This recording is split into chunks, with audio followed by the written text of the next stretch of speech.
지난 한 주간 동안 우리 베델교회는 말 그대로 완전히 베케이션 바이블 스쿨이었습니다. 여름 성경 학교 그 자체였습니다. 여러분 아마 아무도 기억 못 하시겠지만은요, 제가 사실은 작년 이맘때에도 주일 설교를 하면서 방금과 똑같은 말로 설교를 시작한 적이 있었습니다. 기억 안 나시죠?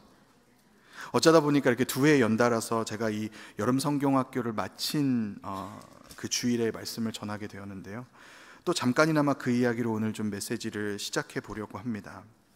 올해 여름 성경학교도 정말 너무나 감사한 시간이었습니다. 여름 성경학교라는 것이 저 개인적으로도 저에게 주는 그 특별한 감동이 늘 있는 것 같아요. 이번 해 성경학교 주제가 True North였거든요. True North. 한국말로 하면은 참된 북쪽, 진짜 북쪽, 뭐 이런 말이 되겠죠.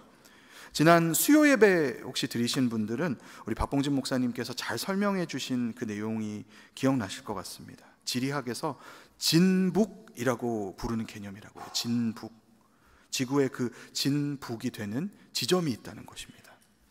그래서 이 진북이 대체 뭔가, 거북도 아니고, 그래서 제가 궁금해가지고 이 진북을 구글 지도에다가 이렇게 검색해봤어요. 진북이 어디에 있나.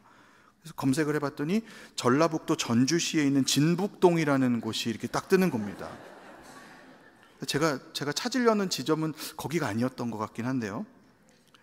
근데 여러분, 우리가 보통 길이나 어떤 방향을 이렇게 찾으려고 할 때 보통 무엇을 사용해서 우리가 이렇게 동서남북을 분간할 수 있습니까? 뭘 사용하죠? 전화기 사용하죠. 내비게이션 사용하시죠. 요즘은 뭐 그럴 수 있습니다. 근데 결국은 그 모든 것의 원리가 나침반이잖아요. 나침반. 그렇죠? 나침반의 바늘이 가리키는 곳이 북쪽 아닙니까? 근데 이 나침반에서 가리키는 북쪽이 사실은 정확한 북쪽은 아니래요, 여러분.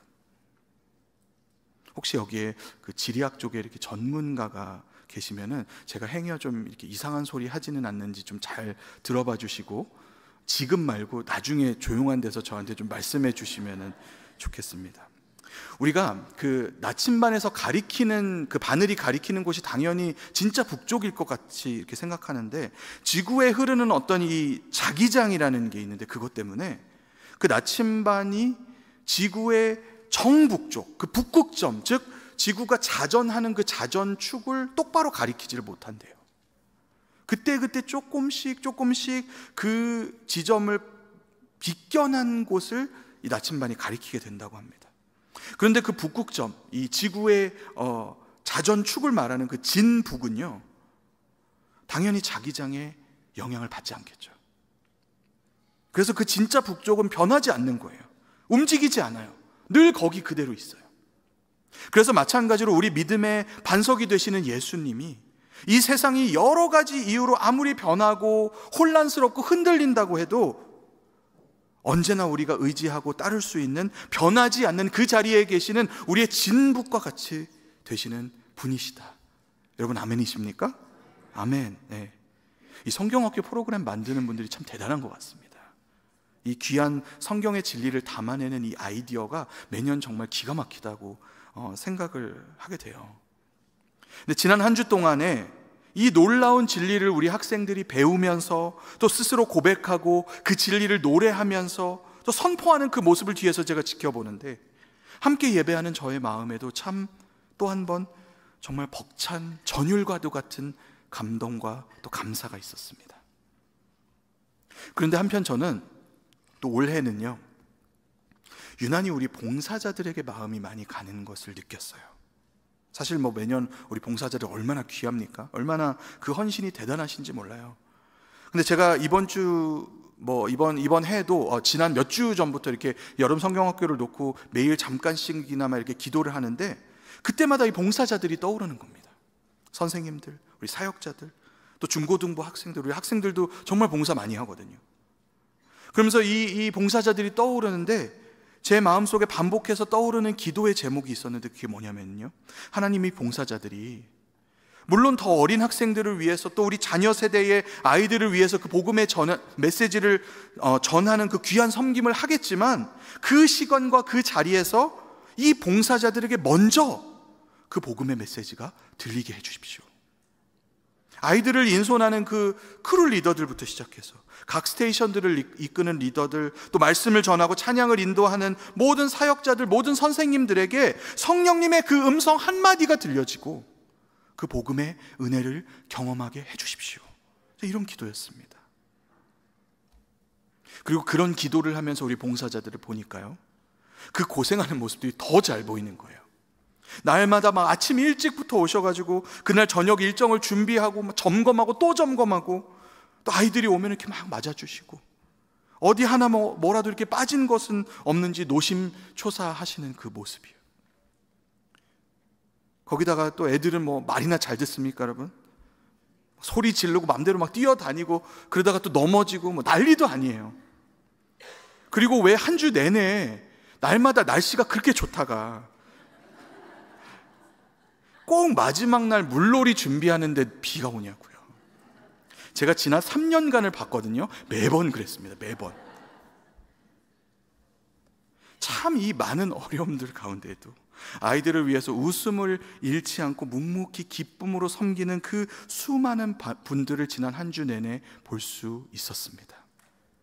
어떤 봉사자분은요, 첫날 시작하기 전인데 그날 그 자리에 올 아이들이 쭉 이렇게 써 있는 그 명단에, 그 종이에다가 이렇게 손을 얹고 기도하고 계시는 모습을 봤어요.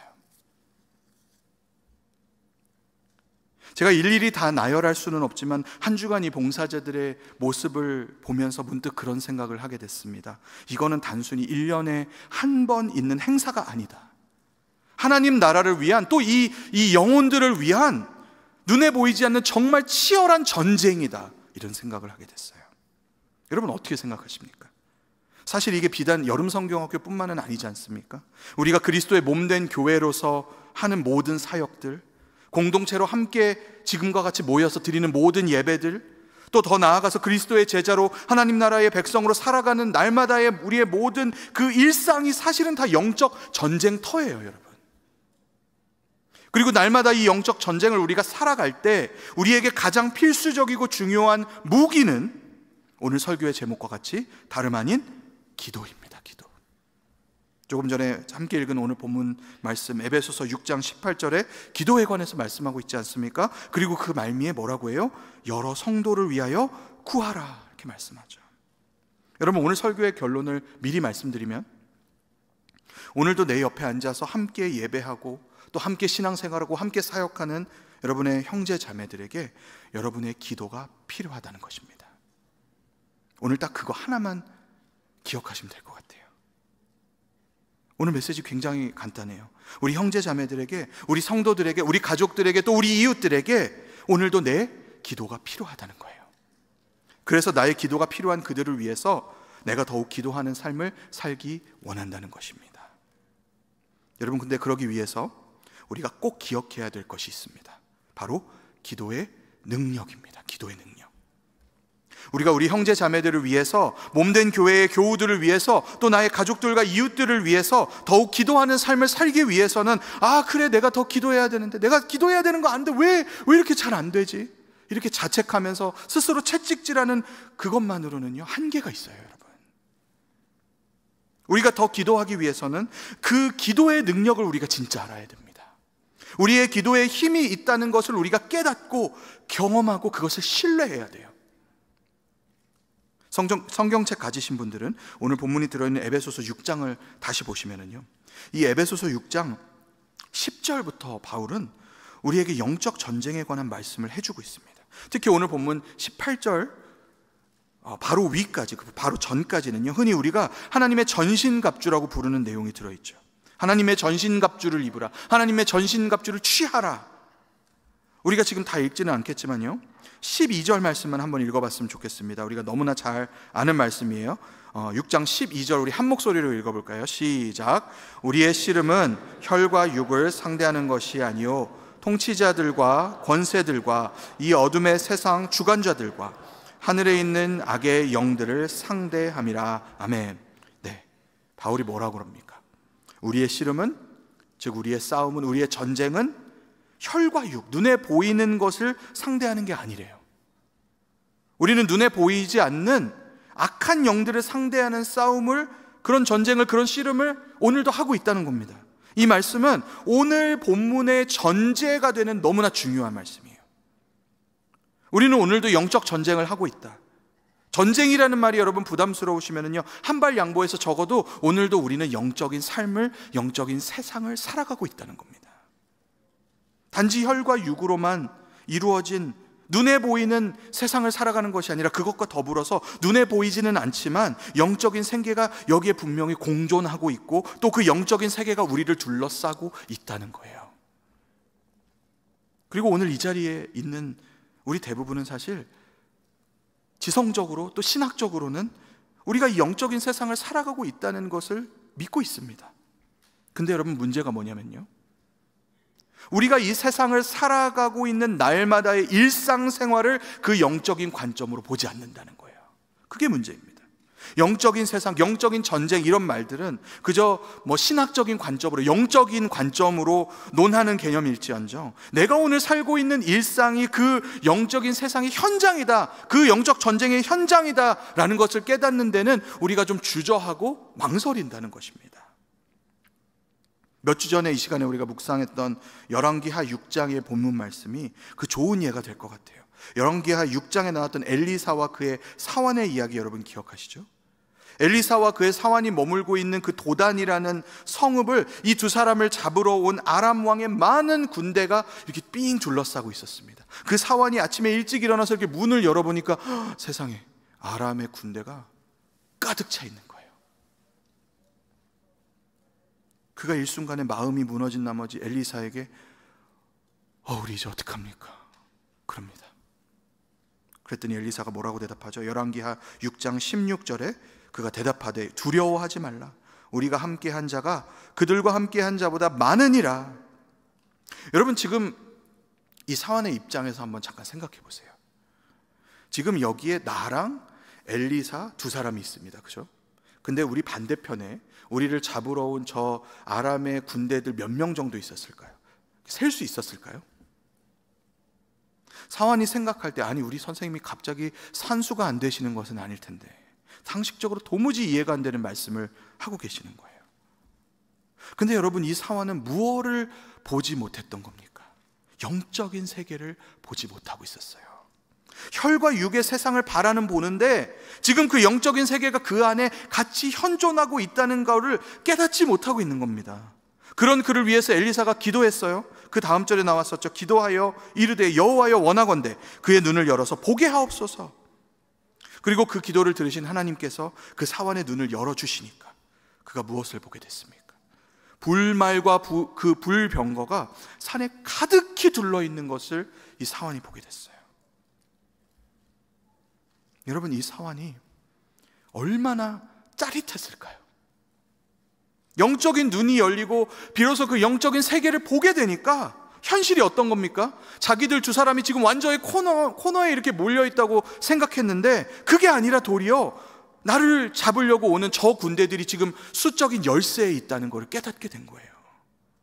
여러분, 오늘 우리가 살아가고 있는 이 일상도 이와 똑같다는 것을 여러분 기억하실 수 있기를 간절히 축원합니다. 우리가 더욱 기도하는 사람이 되기 원하는데요, 그러기 위해서는 우리의 기도에 능력이 있다는 걸 알아야 돼요. 그리고 그 기도의 능력을 내가 깨닫기 위해서는 먼저 내가 오늘 살아가는 이 일상이 그저 눈에 보이는 혈과 육으로만 된 것이 아니라 영적인 세계라는 사실을 먼저 깨달아야 되는 겁니다. 오늘 본문이 들어있는 에베소서 6장에서 바울은 우리에게 그 현실을 파악해라, 그렇게 가르쳐주고 있는 거예요. 우리가 사는 현실은 원래 영적 전쟁이었다.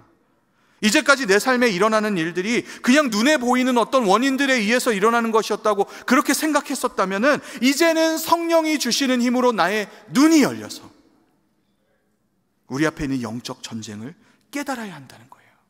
이제는 무방비 상태로 더 이상 당하고만 있을 것이 아니라 하나님의 전신갑주를 입고 스스로를 보호해야 한다는 것입니다. 이 전신갑주의 각 부분들 여러분 잘 아시만요, 다 방어용 무기들입니다. 여러분, 진리의 허리띠, 의의 호심경, 평안의 복음의 신발, 믿음의 방패, 또 구원의 투구, 다 방어용 수비용 군장들이에요. 그죠? 그리고 이사야서의 여러 말씀들을 통해서 이 비유들이 하나하나 메시아에 대해서 예언되었던 말씀에서부터 왔다는 걸 우리가 발견할 수 있습니다. 즉 메시아이신 예수 그리스도가 이 영적 전쟁에서 나를 보호해 주시는 분이시다. 이 영적 전쟁에서 내가 스스로를 보호하기 위해서 옷 입어야 할, 내가 취해야 할 그것이 누구시냐? 예수 그리스도시라는 거예요. 그런데 예수 그리스도라는 이 방어용 군장을 가진 것으로 충분한가? 예수님이 나를 보호하는 분이라는 사실을 내가 깨닫는 것만으로 다 된 것인가? 이 질문에 우리가 자동적으로 아멘 하기 전에 하나님 주신 전신갑주에는 한 가지 공격용 무기도 포함되어 있다는 것을 기억해야 됩니다. 그 공격용 무기가 뭐냐면요, 바로 성령의 검입니다. 곧 하나님의 말씀. 하나님의 말씀인 성령의 검이 에베소서 6장에 나오는 전신갑주 중에서 유일하게 공격용 무기예요. 그리고 이 성령의 검이 오늘 본문 6장 18절과 어떻게 연결되는지를 우리가 발견해야 됩니다. 오늘 본문 18절 말씀 우리 다시 한 번만 읽으면서 성령의 검과 이 말씀이 어떻게 연결되는지 찾아보시기 바랍니다. 우리 18절 말씀 한 목소리로 읽겠습니다. 시작. 모든 기도와 간구를 하되 항상 성령 안에서 기도하고 이를 위하여 깨어 구하기를 항상 힘쓰며 여러 성도를 위하여 구하라. 아멘. 영적 전쟁을 위해서 우리가 취해야 될, 입어야 될 전신갑주를 말씀하면서 지금 마지막에 기도에 관한 그 권면을 하고 있어요. 근데 이 기도에 관한 권면과 그 전에 나오는 성령의 검, 성령의 검과 연결고리가 있는데 그거 여러분 찾으셨습니까? 이 기도와 간구를 항상 누구 안에서 하라고 말씀해요? 성령 안에서. 성령 안에서 기도해라. 우리가 가진 유일한 공격용 무기인 성령의 검, 그 성령의 검은 곧 우리의 무엇을 통해서? 우리의 기도를 통해서 사용하는 것이다. 여러분, 하나님의 말씀은요, 우리 앞에 있는 영적 전쟁이 결코 손쉬운 전쟁이라고 그렇게 얘기하지 않습니다. 게임도 안 되는 시시한 상대랑 우리가 겨루는 그런 전쟁을 하는 것이라고 그렇게 말씀하지 않아요, 여러분. 우리를 대적하는 상대들은 마치 그 엘리사와 사환을 둘러싸고 있었던 그 강력한 아람의 군대와 같이 통치자들, 권세들, 어둠의 세상 주관자들이라고 말씀합니다. 하늘에 있는 악한 영들이라고 말씀해요. 그들이 우리에게 가하는 공격은 불화살과 같다고 말씀하고 있어요. 무서운 적과 우리가 싸운다는 것이죠. 근데 그 싸움을 우리가 두려워하지 않을 이유가 무엇이라고 했습니까? 마치 그 아람 군대의 주위를 포위하고 있었던 불말과 불병 것처럼 우리 편이신 예수 그리스도가 우리에게 전신 갑주가 되셔서 우리를 지키신다는 거예요. 우리가 이 영적 전쟁에서 나를 보호하시는 그리스도의 진리와 의와 평안과 믿음과 구원을 의지한 채 힘있게 설 수 있다. 그리고 그렇게 힘있게 서야 한다 말씀하는 겁니다.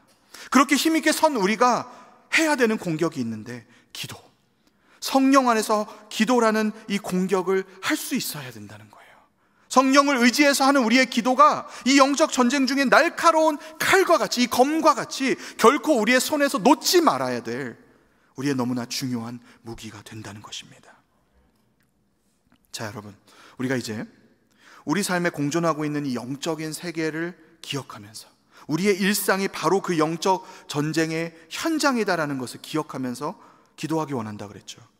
성령 안에서 하는 우리의 그 기도에 능력이 있다는 사실을 믿고 기도하는 겁니다. 근데 우리가 그렇게 하려고 할 때 또 한 가지 문제가 있어요. 그 문제는 우리의 원수도 다 안다는 겁니다. 우리 기도에 능력이 있다는 사실을. 우리 원수도 우리가 기도할 때 거기에 능력이 있다는 걸 알아요. 그래서 원수는 어떻게든 우리가 기도하지 못하도록 방해합니다. 생각해보면 당연한 거예요. 우리가 기도할 때 그들이 공격을 받으니까요. 우리가 기도할 때 원수가, 우리가 기도할 때 악한 영이, 사탄이 그 기도 때문에 타격을 받으니까요. 그 성령의 검에 찔려서 피를 흘리니까요. 속된 표현으로요, 지들도 살아야 되잖아요. 그래서 우리가 기도하지 못하게 원수가 방해하는 것입니다. 그게 그들의 전략이에요. 제가 참 좋아하는 C.S. 루이스의 작품 스크루테이프의 편지라는 책에는 이런 원수의 전략이 아주 흥미롭게 표현되어 있습니다. 여러분 스크루테이프의 편지를 여러분도 많이 아시고 아마 읽어보셨을 것 같아요. 근데 이 책은요, 고위층 악마인 스크루테이프가 자기의 조카이자 초보 신입 악마인 월무드에게 조언을 해주는 편지 형식으로 쓰여진 아주 독특한 작품입니다. 근데 그 책에 보면은 이 악마들이 인간들을 뭐라고 표현하냐면 환자라고 표현해요. 환자. 그래서 이 환자들을 어떻게 하면 우리가 하나님으로부터 더 멀어지게 할까? 어떻게 하면 이 환자들을 우리가 유혹할까? 그거를 이야기들을 여러 가지 각도로 조언처럼 이 스크루테이프가 해주는 내용이 이 책의 내용입니다. 내가 어떻게 하면 하나님과 더 멀어질 수 있을까? 그런 목표를 가지고 계신 분이 있으시다면 이 책에서 말하는 그대로만 하시면 됩니다. 근데 반대로 내가 어떻게 하면 더 하나님과 친밀해질 수 있을까 고민하시는 분은요, 이 책에서 말하는 것에 반대로 하시면 되는 거예요. 그리고 당연히 그 내용 중에는 기도에 대한 이야기들도 여러 번 등장하고 있습니다. 제가 이 스크루테이프 편지의 몇 구절을 좀 오늘 읽어드릴까 이렇게 어저께 준비를 하는데, 아무리 생각해도 그렇게 하다가는 이 내용을 설명하는 시간이 더 길어지겠더라고요. 그래서 그냥 몇 가지 그 책에 나오는 이 기도에 관한 내용들만 제가 조금 정리를 해봤습니다. 이 책의 한 편지에 보면은 그 사람들, 인간들이 하는 기도라는 것이 악마들에게는 너무나 괴로운 일이다, 이렇게 표현을 합니다. 악마들은 우리가 기도하는 게 너무 괴롭대요. 그 기도를 통해서 하나님과 실제적인 그 대화로 나아가고 그분과 더 가까이 동행하는 것이 이 악마들에게 너무나 끔찍한 일이라는 거예요. 그래서 어떻게든 그 기도를 방해해야 된다. 그러면서 기도를 형식적으로 하도록 유혹해라. 진실한 마음이 없이 마치 주문 외우는 것처럼 자기 최면을 하듯이 그렇게 기도하도록 유도해라. 하나님이 어떤 분이신가는 상관없이 스스로 원하는 대상을 이 인간이 만들어서 거기다가 기도하게끔 해라. 등등 악마가 우리로 기도하지 못하게 하는 전략들이 여러 가지 이렇게 소개됩니다. 그리고 이런 방해들이 성공하게 될 때, 그들의 그 악마들의 전략이 성공하게 될 때 인간은 어떤 생각을 가지게 되는가? 기도는 무의미한 것이다 라는 생각을 가지게 된다는 거예요. 기도가 무의미하다. 여러분, 우리가 깊이 생각해 보아야 될 부분인 것 같습니다. 때로는 내가 기도를 하려고 자세를 잡다가도요, 나의 그 기도에 큰 의미가 없는 것처럼 생각될 때가 있지 않으세요? 내가 굳이 기도하지 않아도 뭐가 크게 달라지는 것 같지 않은 거죠. 또 반대로 기도를 막 내가 간절히 해봤는데, 매달려서 막 부르짖어 봤는데 또 역시 기도하지 않은 것과 별 차이가 없는 거예요. 예를 들자면 내가 어차피 내가 열심히 기도해도 그 사람 병 안 나을 텐데 뭐, 또는 내가 기도하지 않았는데도 저 사람 걱정하던 일 잘만 풀리던데 뭐, 이런 식인 겁니다. 내 기도가 별로 의미 없다고 생각하게 하는 거예요. 근데 이런 생각들이 우리 원수가 주는 미혹이라는 거예요. 미혹. 여러분, 계시록 말씀해 보면은 우리 원수 사탄은 영적 전쟁에서 끊임없이 어떤 일을 하는 존재라고 나옵니까? 바로 우리를 꿰는 일, 미혹하는 일을 한다고 나와 있어요. 우리가 하나님으로부터 조금이라도 멀어지게 하도록, 하나님이 오늘도 일하고 계신 것을 우리가 바로 볼 수 없도록, 하나님께서 우리 안에 이루어 주신 그 마음들이 흔들리도록 그렇게 우리를 미혹하는 일, 그게 사탄이 하는 일이에요. 여러분, 그 사탄이 우리 마음속에 또 그렇게 미혹하는 겁니다. 우리가 하는 기도에 의미가 없다고요. 내 일상에 보이는 나를 낙심하게 하는 일들, 나를 좌절하게 만드는 일은 결코 내가 기도해야 될 일이 아니다, 그렇게 속삭이는 거예요. 나를 힘들게 하는 사람, 나를 분노하게 하는 저 사람, 그냥 그 사람이 이상한 사람이다, 그 사람이 틀린 거고 그냥 애꿎은 나를 괴롭게 하는 거다, 그 사람 너머에 나를 향해서 날아오는 그 불화살이 있다는 것을 깨닫지 못하게 하는 것입니다. 그러나 여러분, 우리가 정신을 똑바로 차리고 분별해야 됩니다. 매번 성령의 도우심으로 그 일들을 우리가 가려낼 수 있기를 구해야 됩니다. 하나님의 말씀은요, 그 미혹하는 원수의 속삭임과 정반대로 그 일들이 영적인 것이라고 말해요. 그 일들이 우리가 기도해야 할 일들이라고 말씀하세요. 우리가 그걸 위해 기도할 때 무엇이든 이겨낼 능력이 있다고 분명히 우리에게 말씀하신다는 사실입니다. 여러분, 우리가 속지 않아야 합니다. 그 미혹하는 속삭임으로부터 스스로 지킬 수 있어야 합니다. 그리고 온전히 성령을 의지해서 하는 우리의 기도로 그런 원수의 공격을 이겨낼 수 있어야 합니다. 마지막으로 한 가지만 더 살펴보고 오늘 말씀을 마무리하려고 합니다. 오늘 본문 마지막 부분이죠. 바로 여러 성도를 위하여 구하라 라는 권면의 말씀입니다. 여러 성도를 위하여 구하라. 제가 서두에도 이거 오늘 하나만 기억하자고 말씀드렸죠. 우리 형제 자매들, 또 우리의 가족들, 우리의 이웃들이 오늘 나의 기도를 필요로 한다는 거예요. 에베소서 6장을 통해서 우리가 깨닫게 되는 아주 중요한 사실 중에 하나는 우리가 당한 이 영적 전쟁이 나 혼자 내 원수랑 하는 1대1의 결투가 아니라는 것입니다. 공동체로서 함께 하나님의 나라의 군사가 되어서 나가는 그런 전쟁이라는 거예요. 우리가 교회로서, 또 바울이 에베소서에 거듭 반복해서 언급하는 것처럼 영적으로 묶인 한 가족으로서 그리스도의 이름으로 하나 된 우리가 이 영적 전쟁에 함께 나가는 겁니다, 여러분. 1대1의 싸움이면은요, 나만 지지 않고 이기면 되거든요. 그러나 군대가 맞붙는 이 전쟁에서는 여러분 잘 아시잖아요. 때로는 내가 내 동료를 위해서, 내 아군을 위해서 대신 싸워줘야 될 때도 있는 겁니다. 나 혼자 이긴다고 이기는 게 아니에요. 그렇기 때문에 오늘 본문에서 여러 성도를 위하여 구하라, 기도해라, 그렇게 권면하는 것이고요. 또 이 19절에는 그 글을 쓴 바울 자신을 위해서도, 즉 이 편지의 수신자들의, 그 교회 성도들의 영적 리더를 위해서도 기도해 달라고 부탁하는 겁니다. 사랑하는 여러분, 우리는 그리스도 안에서 하나 된 공동체로, 한 몸으로, 성령 안에 하나 된 가족으로 서로와 함께 전쟁에 나가는, 말하자면 생사를 함께하는 사람들입니다. 서로를 위해서 더욱 기도해 주시기를 부탁드립니다. 내가 이 사람만은 위해서 기도하고 싶지 않습니다. 혹시 그런 분이 계시다면 바로 그 사람을 위해서 기도하십시오. 또 서로에게 더욱 기도를 부탁하셔야 됩니다. 저희 목회자들에게도 당연히 기도 부탁을 하셔야 되고요. 또 그 밖에 다른 교우들에게도 나의 기도 부탁을 하고, 또 그분들을 위해서도 여러분 기도하십시오. 서로를 위해서 기도함으로 이 영적 싸움을 함께 이겨나가는 우리 베델교회 공동체가 되어야 할 줄 믿습니다. 주님 우리에게 서로 사랑하라고 하셨잖아요. 또 요한 사도는 우리가 말과 혀로만 사랑하는 것이 아니라 행함과 뭘로요? 진실함으로 사랑하자고 권면했어요. 여러분, 우리가 서로를 위해서 해줄 수 있는 사랑의 행함이 참 여러 가지 모습들이 있을 수 있겠지만요, 그 중에 가장 우선되고 으뜸이 되는, 우리가 서로를 위해 할 수 있는 가장 위대한 사랑의 행함은 서로를 위해 기도하는 일입니다. 성령을 의지해서 기도함으로 주님 나에게 허락하신 몸된 교회를 더욱 사랑하는 여러분 다 되셨으면 좋겠습니다.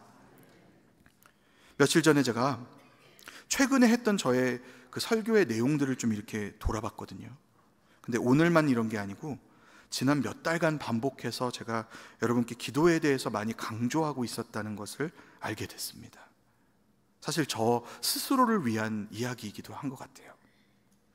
근데 여러분, 부디 한 목회자의 어떤 부탁이나 한 설교자의 잔소리로 여기지 않으시길 바랍니다. 여러분, 정말 우리 공동체에 지금 이 산더미와 같이 쌓여있는 이 기도 제목들을 보시면서요, 여러분 경각심을 가지셔야 돼요. 특히 우리 리더들은 더욱 힘써서 기도의 자리에 나오는 것을 여러분 삶의 우선순위에 올려놓으셔야 됩니다. 그게 주님 우리에게 맡기신 그 소명의 책임을 다하는 것이라고 저는 그렇게 믿습니다. 여러분, 여러분에게 오늘 성령께서 떠오르게 하시는 영혼을 위해서 간구하시기 바랍니다. 그게 내가 좋아하는 사람이든 싫어하는 사람이든요. 떠오르는 영혼이 없으십니까? 그러면 누굴 위해 기도해야 될지 생각나게 해달라고 구하십시오. 그리고 그렇게 다시 한번 내가 기도에 힘을 내야겠다 결단하실 때 꼭 기억하세요, 여러분. 오늘도 우리가 살아가는 이 삶은 영적인 삶입니다. 영적 전쟁입니다. 이 싸움을 우리를 승리케 하시며 우리를 보호해 주시는 그리스도를 힘입어서 이 싸움 가운데, 이 전쟁 가운데 굳게 서야 될 줄 믿습니다. 또한 성령을 의지하면서, 그 말씀을 의지하면서 기도의 능력을 믿고 더욱 주님 앞에 나아가야 됩니다. 우리의 그 기도를 통해서 역사하시는 하나님의 임재를 더욱 경험하고 그분의 선하심과 전능하심을 더욱 맛보아 하는 우리 모든 기도의 용사들, 또 우리 영적 전쟁의 승리자들 다 되실 수 있기를 주의 이름으로 간절히 축원합니다. 아멘. 우리 함께 기도하겠습니다.